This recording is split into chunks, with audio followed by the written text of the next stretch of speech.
الحمد للہ رب العالمین والصلاة والسلام علی خاتم النبیین اما بعد فاعوذ باللہ من الشیطان الرجیم بسم اللہ الرحمن الرحیم الصلاة والسلام علیک یا رسول اللہ وعلی آلک واصحابک یا حبیب اللہ الصلاة والسلام علیک یا نبی اللہ وعلی آلک واصحابک یا نور اللہ۔ مدنی چینل کے ناظرین، پروگرام دیکھ رہے ہیں قرآن پاک ترجمہ و تفسیر کے ساتھ۔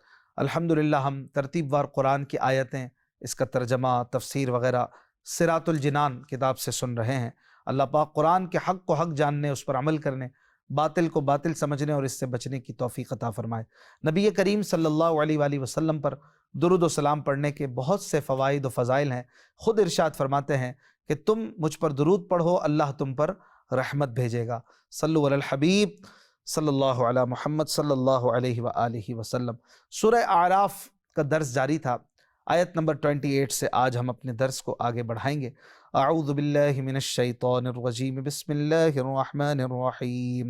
وَإِذَا فَعَلُوا فَاحِشَةً قَالُوا وَجَدْنَا عَلَيْهَا آبَاءَنَا وَاللَّهُ أَمَرَنَا بِهَا قُلْ إِنَّ اللَّهَ لَا يَأْمُرُ بِالْفَحْشَاءِ أَتَقُولُونَ عَلَى اللَّهِ مَا لَا تَعْلَمُونَ۔ آسان ترجمہ قرآن کنز العرفان۔ اور جب کوئی بے حیائی کرتے ہیں تو کہتے ہیں کہ ہم نے اپنے باپ دادا کو اسی پر پایا تھا اور اللہ نے بھی ہمیں اسی کا حکم دیا ہے۔ اے حبیب، تم فرماؤ، بے شک اللہ بے حیائی کا حکم نہیں دیتا۔ کیا تم اللہ پر وہ بات کہتے ہو جس کی تمہیں خبر نہیں؟ ناظرین کرام، اس آیت میں لفظ آیا فاحشہ، یعنی بے حیائی۔ اس سے کیا مراد ہے؟ اس میں مختلف اقوال ہیں۔ حضرت عبداللہ بن عباس اور حضرت مجاہد رضی اللہ عنہم فرماتے ہیں کہ اس سے مراد زمانہ جاہلیت کے مرد و عورت کا بے لباس ہو کر کعبے کا طواف کرنا مراد ہے۔ حضرت عطا رحمۃ اللہ علیہ کا قول ہے کہ بے حیائی سے مراد شرک ہے، اور حقیقت یہ ہے کہ ہر قبیح فعل اور تمام صغیرہ و کبیرہ گناہ اس میں داخل ہیں۔ اگرچہ آیت خاص بے لباس ہو کر طواف کرنے کے بارے میں آئی ہے، جب کفار کی ایسی بے حیائی کے کاموں پر ان کی مذمت کی گئی تو اس پر انہوں نے اپنے قبیح افعال کے دو عذر بیان کیے۔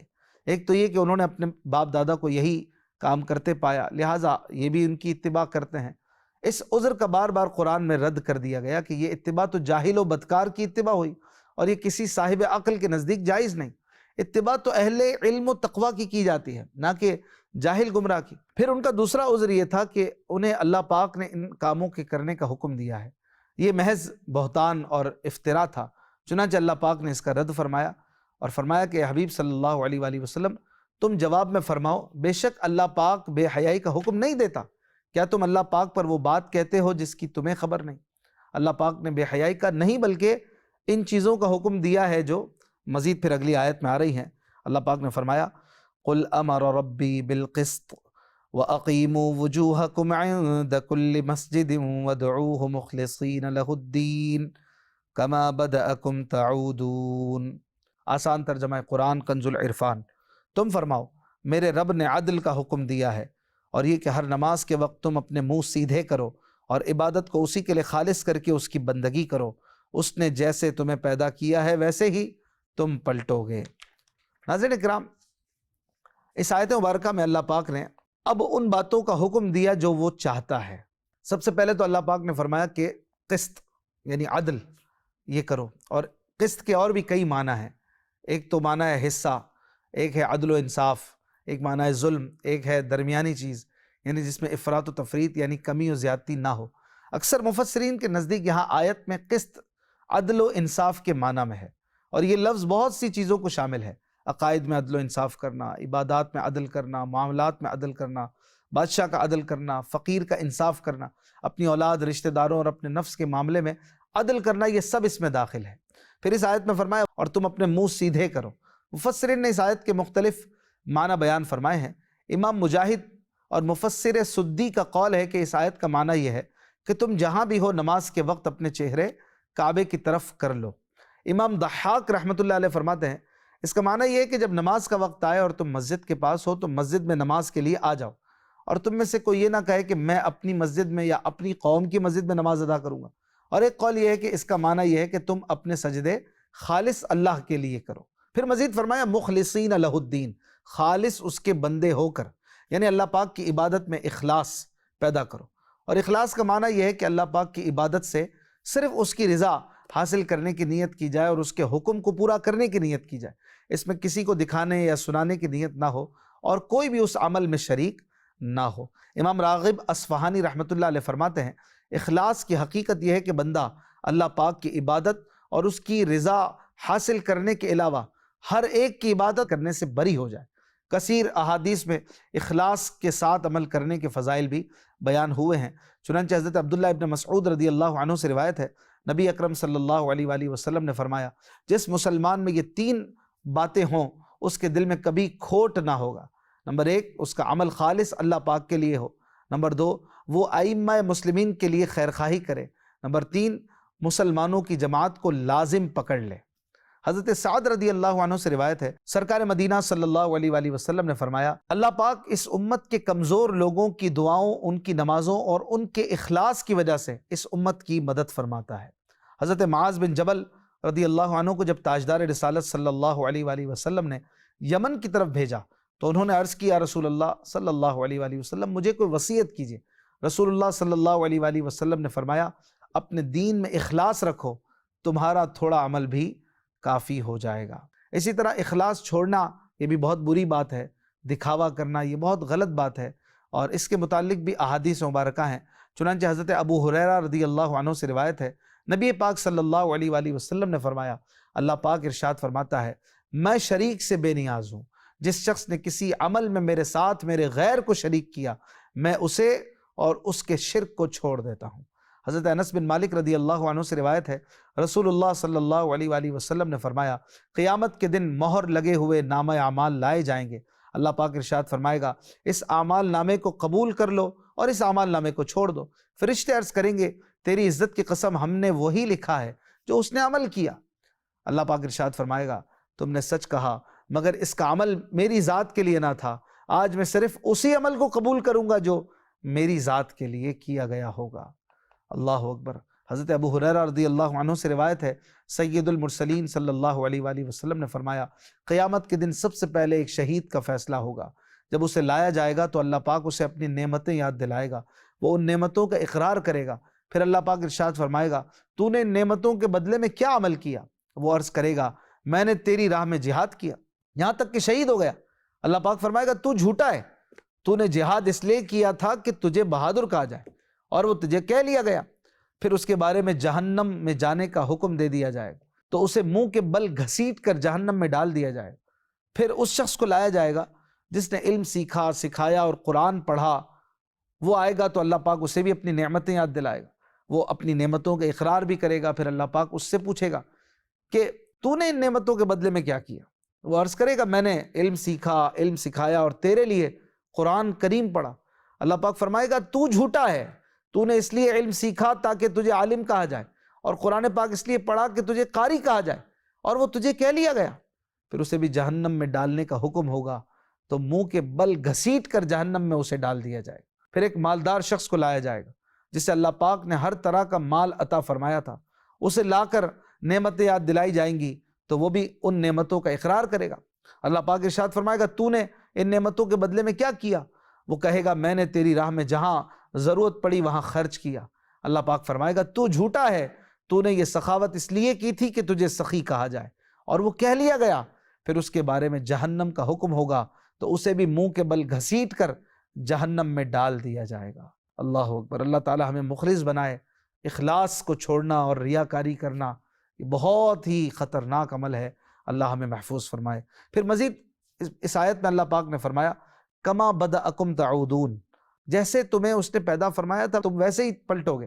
حضرت عبداللہ ابن عباس رضی اللہ عنہما فرماتے ہیں اللہ پاک نے ابتدا ہی سے بنی آدم میں سے بعض کو مومن اور بعض کو کافر پیدا فرمایا، پھر قیامت کے دن اللہ پاک انہیں ویسے ہی لوٹائے گا جیسے ابتدا میں فرمایا تھا، مومن مومن بن کر اور کافر کافر بن کر۔ اس آیت کی تفسیر میں حضرت محمد بن کعب فرماتے ہیں جسے اللہ پاک نے ابتدا ہی سے شقی اور بدبخت لوگوں میں سے پیدا کیا ہے، وہ قیامت کے دن اہل شقاوت سے اٹھے گا، چاہے وہ پہلے نیک کام کرتا ہو، جیسے ابلیس، اسے اللہ پاک نے بدبختوں میں سے پیدا کیا تھا، یہ پہلے نیک اعمال کرتا تھا بالآخر کفر کی طرف لوٹ گیا، اور جسے اللہ پاک نے ابتدا ہی سے سعادت مند لوگوں میں سے پیدا کیا وہ قیامت کے دن سعادت مندوں میں سے ہی اٹھے گا، اگرچہ وہ پہلے برے کام کرتا رہا ہو، جیسے حضرت موسیٰ علیہ السلام کے زمانے کے جادوگر، یہ پہلے فرعون کے تابع تھے لیکن بعد میں فرعون کو چھوڑ کر حضرت موسیٰ علیہ السلام پر ایمان لے آئے۔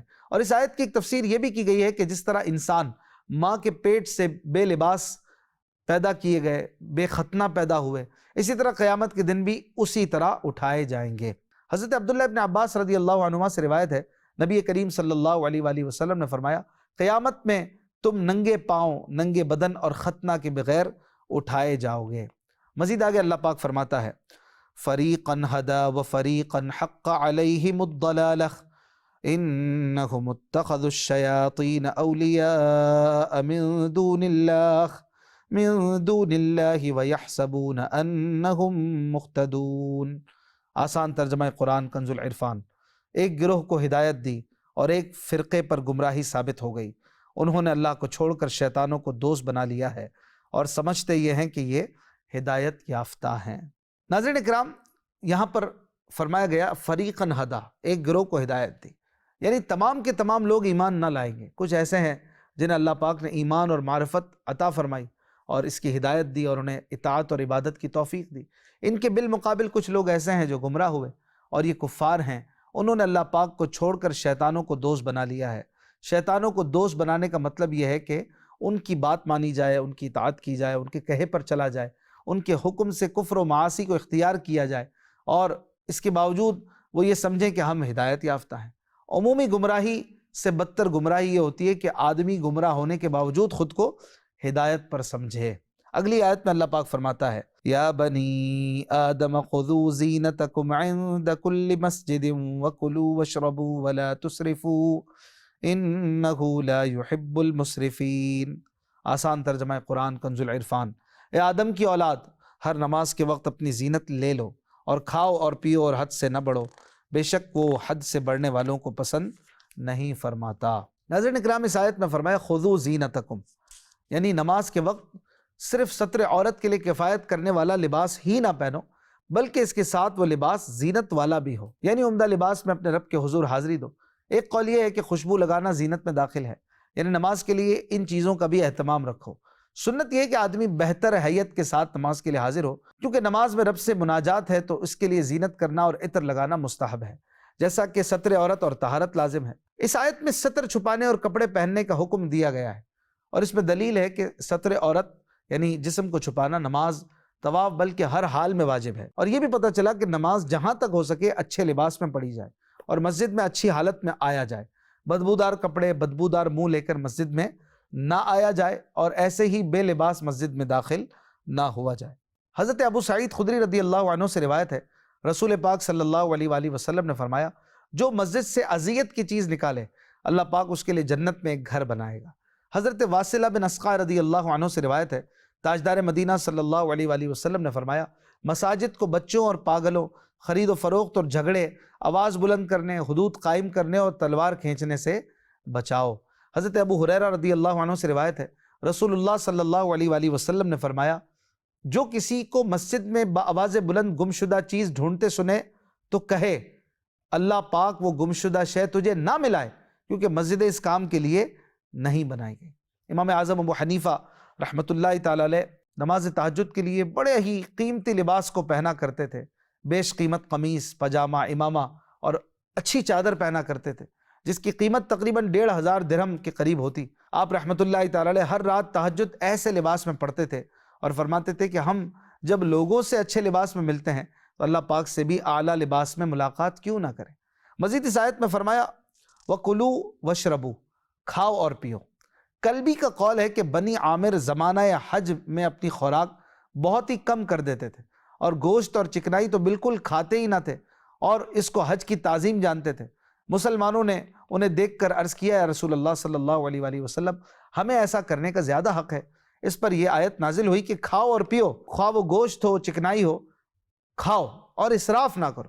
اور اسراف یہ ہے کہ سیر ہو چکنے کے بعد بھی کھاتے رہو یا حرام کی پرواہ نہ کرو، اور یہ بھی اسراف ہے کہ جو چیز اللہ پاک نے حرام نہیں کی اس کو حرام کر لو۔ حضرت عبداللہ ابن عباس رضی اللہ عنہما نے فرمایا، کھاؤ جو چاہو اور پہنو جو چاہو، اور اسراف اور تکبر سے بچتے رہو۔ اس سے پتہ چلا کہ محض ترک دنیا عبادت نہیں، بلکہ ترک گناہ عبادت ہے۔ خلیفہ ہارون الرشید کا ایک عیسائی طبیب علم طب میں بہت ماہر تھا، ڈاکٹری میں بہت ماہر تھا. اس نے ایک مرتبہ حضرت علی بن حسین واقد رحمۃ اللہ علیہ سے کہا، علم دو طرح کا ہے، علم ادیان اور علم ابدان، اور تم مسلمانوں کی کتاب قرآن پاک میں علم طب سے متعلق کچھ بھی نہیں بتا سکتے. آپ رحمۃ اللہ تعالی علیہ نے اس عیسائی طبیب کو جواب دیا، اللہ پاک نے ہماری کتاب کی آدھی آیت میں پوری طب کو جمع فرما دیا ہے. عیسائی طبیب نے حیران ہو کر پوچھا، وہ کون سی آیت ہے؟ آپ رحمۃ اللہ تعالی علیہ نے فرمایا، وہ اللہ پاک کا یہ فرمان ہے، وَكُلُوا وَاشْرَبُوا وَلَا تُسْرِفُوا، کھاؤ اور پیو اور حد سے نہ بڑھو. اس میں پوری علم طب اور ڈاکٹری گویا آ گئی ہے. اس آیت مبارکہ میں اس بات کی دلیل بھی ہے کہ کھانے اور پینے کی تمام اشیاء حلال ہیں، تمام چیزیں حلال ہیں سوائے ان کے جن پر شریعت میں دلیل حرمت قائم ہو، کیونکہ یہ قاعدہ مقررہ مسلمہ ہے کہ تمام اشیاء میں اصل اباحت ہے، تمام اشیاء میں اصل مباح ہونا ہے، مگر جس پر شریعت میں شارع ممانعت فرما دیں اس کی حرمت دلیل مستقل سے ثابت ہو گئی تو اب اس پر حرمت کا حکم لگے گا. اللہ پاک عمل کی توفیق عطا فرمائے. زندگی رہی اگلے پروگرام میں ملیں گے. اپنا خیال رکھیے گا. صلو علی الحبیب صلی اللہ علی محمد صلی اللہ علیہ وآلہ وسلم.